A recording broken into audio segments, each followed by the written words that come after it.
ಪ್ರಿಯರೇ, ದೇವರು ಒಳ್ಳೆಯವರು, ಒಳ್ಳೆಯದನ್ನೇ ಮಾಡುವವರಾಗಿದ್ದಾರೆ. ಯೇಸು ಸಂತೋಷದಿಂದ ಆರಿಸಿಕೊಂಡಂಥ ಜೀವನ ಉಂಟಲ್ಲ, ಅದು ತ್ಯಾಗದ ಜೀವನ. ಯೇಸು ತಾನು ಯಾವ ಕುಟುಂಬದಲ್ಲಿ ಜನಿಸಿಕೊಳ್ಳಬೇಕೆಂದು ಆಯ್ಕೆ ಮಾಡಿಕೊಳ್ಳುವಂಥ ಅವಕಾಶವನ್ನು ಪಡೆದಂಥ ಏಕೈಕ ವ್ಯಕ್ತಿ. ನಮ್ಮಲ್ಲಿ ಯಾರಿಗೂ ಅಂತಹ ಅವಕಾಶ ಸಿಗಲಿಲ್ಲ. ಯೇಸು ಎಂತಹ ಕುಟುಂಬವನ್ನು ಆರಿಸಿಕೊಂಡ್ರು? ನಜರೇತ್ ಎಂಬ ಊರಿನಲ್ಲಿ ಯಾರಿಗೂ ಪರಿಚಯವಿಲ್ಲದ ಒಬ್ಬ ಬಡಗಿಯ ಕುಟುಂಬವನ್ನು. ಜನರು ನಜರೇತಿನ ಬಗ್ಗೆ ಹೇಳುತ್ತಿದ್ದಂಥ ಮಾತು,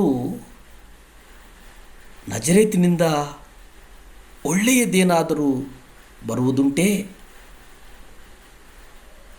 ಯೋಸೇಫ್ ಮತ್ತು ಮರಿಯಾಳು ಎಷ್ಟು ಬಡವರಾಗಿದ್ದರೆಂದರೆ, ಸರ್ವಾಂಗ ಹೋಮಕ್ಕೆ ಒಂದು ಕುರಿಯನ್ನು ಕೊಡುವುದಕ್ಕೂ ಸಹ ಅವರು ಅಶಕ್ತರಾಗಿದ್ದರು ಎಂಬುದನ್ನು ನಾವು ನೋಡುತ್ತೇವೆ. ಲೂಕ ಪತ್ರಿಕೆ 2ನೇ ಅಧ್ಯಾಯ 22 ಮತ್ತು 24, ಯಾಜಕ ಕಾಂಡ 12ನೇ ಅಧ್ಯಾಯ 8 ನಾವು ನೋಡಿಕೊಳ್ಳುವುದಾದರೆ ಅಲ್ಲಿ ನಾವು ಗ್ರಹಿಸ್ತೇವೆ. ಇದಲ್ಲದೆ ಮಾನವನ ಜನ್ಮ ಪಡೆದಿರುವಂಥ ಎಲ್ಲ ಜನರಲ್ಲಿ ಯೇಸು ಮಾತ್ರವೇ ತನ್ನ ಜನ್ಮ ಸ್ಥಳವನ್ನು ನಿಖರವಾಗಿ ಆಯ್ಕೆ ಮಾಡಬಹುದಾಗಿತ್ತು. ಆ ಸ್ಥಳವನ್ನು ನಿಶ್ಚಯುವಂತಹ ಅವಕಾಶವಿದ್ದರೂ ಅವರು ಆರಿಸಿಕೊಂಡಂಥ ಸ್ಥಳ ಯಾವುದು?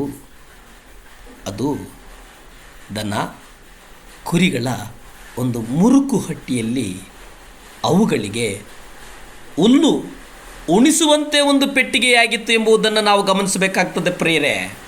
ಇದಲ್ಲದೆ ಯೇಸು ತಾನು ಜನಿಸುವುದಕ್ಕಾಗಿ ಎಂತಹ ವಂಶಾವಳಿಯನ್ನು ಆರಿಸಿಕೊಂಡರೆಂದರೆ, ಮತ್ತಾಯ ಪತ್ರಿಕೆ 1ನೇ ಅಧ್ಯಾಯ 3:6 ನೀವು ನೋಡುವುದಾದರೆ ಅಲ್ಲಿ ನಾವು ನೋಡುತ್ತೇವೆ, ಯೇಸುವಿನ ವಂಶವೃಕ್ಷದಲ್ಲಿ 4 ಸ್ತ್ರೀಯರ ಹೆಸರುಗಳು ಸೇರಿವೆ. ಅದರಲ್ಲಿ ಮೊದಲನೆಯವಳಾದಂಥ ತಾಮರಳು ತನ್ನ ಮಾವ ಯಹೂದನೊಂದಿಗೆ ವ್ಯಭಿಚಾರ ಮಾಡಿ ಒಬ್ಬ ಮಗನನ್ನು ಪಡೆದಳು. ಇದು ಗಮನಿಸಿ. ಎರಡನೆಯವಳಾದಂಥ ರಹಾಬಳು ಯೆರಿಕೋವಿನಲ್ಲಿ ಎಲ್ಲರಿಗೂ ಪರಿಚಿತಳಾಗಿದ್ದಂಥ ಒಬ್ಬ ಸ್ತ್ರೀ. ಅಂದರೆ ಆ ಹೆಣ್ಣು ಮಗಳು ವ್ಯಭಿಚಾರ ಮಾಡ್ತದಂಥ ಸ್ತ್ರೀ. ಮೂರನೆಯದನ್ನು ನಾವು ನೋಡುವುದಾದರೆ ರೂತಳು ಮೋವಾಬನ ಸಂತತಿಯವಳಾಗಿದ್ದಳು. ರೂತಳು ಆ ಸಂತತಿಯ ಆರಂಭವು ಲೋಟನು ತನ್ನ ಸ್ವಂತ ಮಗಳೊಂದಿಗೆ ವ್ಯಭಿಚಾರ ಮಾಡಿದ ಮೂಲಕವಾಗಿತ್ತು. 4ನೆಯವಳು ಉರಿಯಾನ ಹೆಂಡತಿಯಾದ ಬತ್ಷೆಬೆಯಾಗಿದ್ದಳು.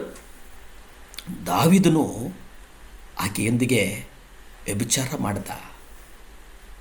ಯೇಸು ಇಂತಹ ನಾಚಿಕೆಗೇಡಿನ ವಂಶಾವಳಿಯನ್ನು ಏಕೆ ಆರಿಸಿಕೊಂಡನು?